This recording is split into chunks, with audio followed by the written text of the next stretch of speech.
ಯಜಮಾನ್ರೆ, ಎಂತ ಪರಿಸ್ಥಿತಿ ಬಂತು ನಿಮಗೆ?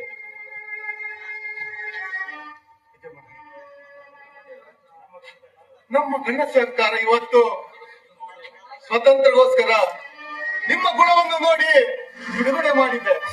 ನೋಡಿ, ಇನ್ನು ಮುಂದಾದರೂ ಒಳ್ಳೆ ರೀತಿಯಿಂದ ಈ ಸಮಾಜದಲ್ಲಿ ಬಾಳಿ.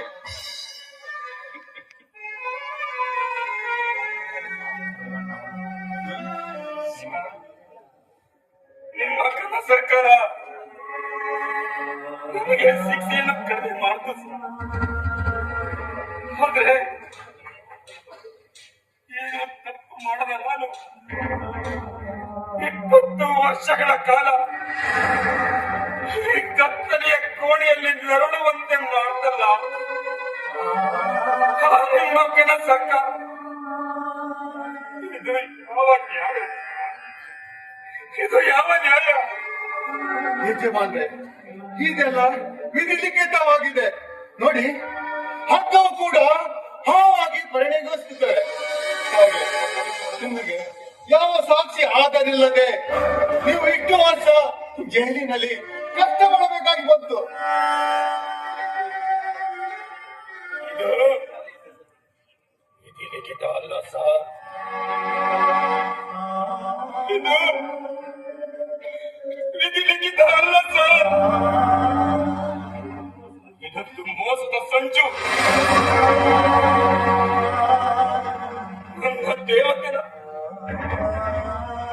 ನಾನು ಕೊಲೆ ಮಾಡ್ತೀರ ಸರ್? ಇಲ್ಲ ಸರ್. ನನ್ನ ಮನೆ ಬೆಳಗುವ ನನ್ನ ದೀಪಗಳನ್ನು ಕೊಲೆ ಮಾಡಿ ನನ್ನ ಮಕ್ಕಳನ್ನ ಅನಾಥರನ್ನಾಗಿ ಮಾಡಿಬಿಟ್ಟರು ರಾಕ್ಷಸ.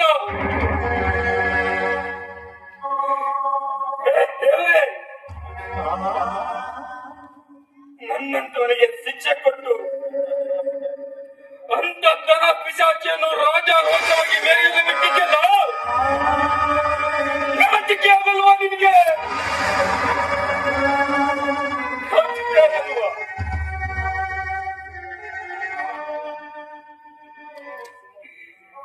ಸರ್, ಇದು ಯಾವ ನ್ಯಾಯ ಸರ್? ಇದು ಯಾವ ನ್ಯಾಯ? ಇಲ್ಲ ಸರ್, ನಾನು ಆ ರಾಕ್ಷಸನ ಸುಮ್ಮನೆ ಬಿಡಲ್ಲ.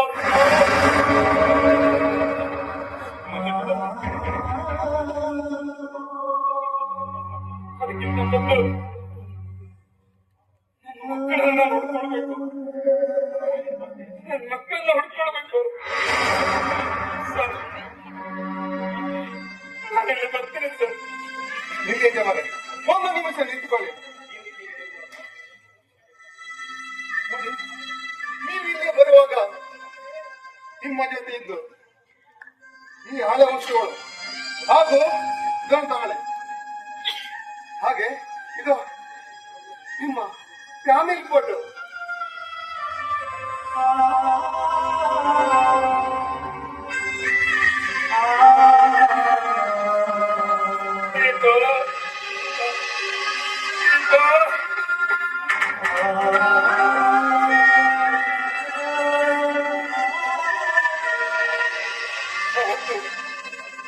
ನಾವೆಲ್ಲರೂ ಜೊತೆಗೂಡಿ ತೆಗೆದ ಈ ಬೇಗನೆ ಫೋಟೋ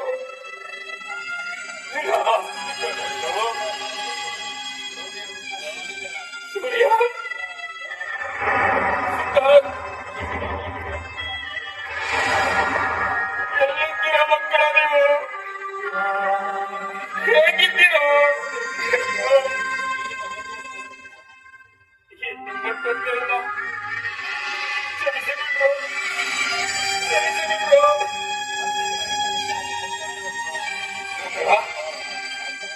ನಾನು ಬರ್ತಾ ಇದ್ದೇನೆ. ನಿಮ್ ಜೊತೆ ಸಂತೋಷದಿಂದ ಕಾಲ ಕಳೆಯಲು ನಾನು ಬರ್ತಾ ಇದ್ದೇನೆ. ಅಂತ ಇದ್ದೀನಿ.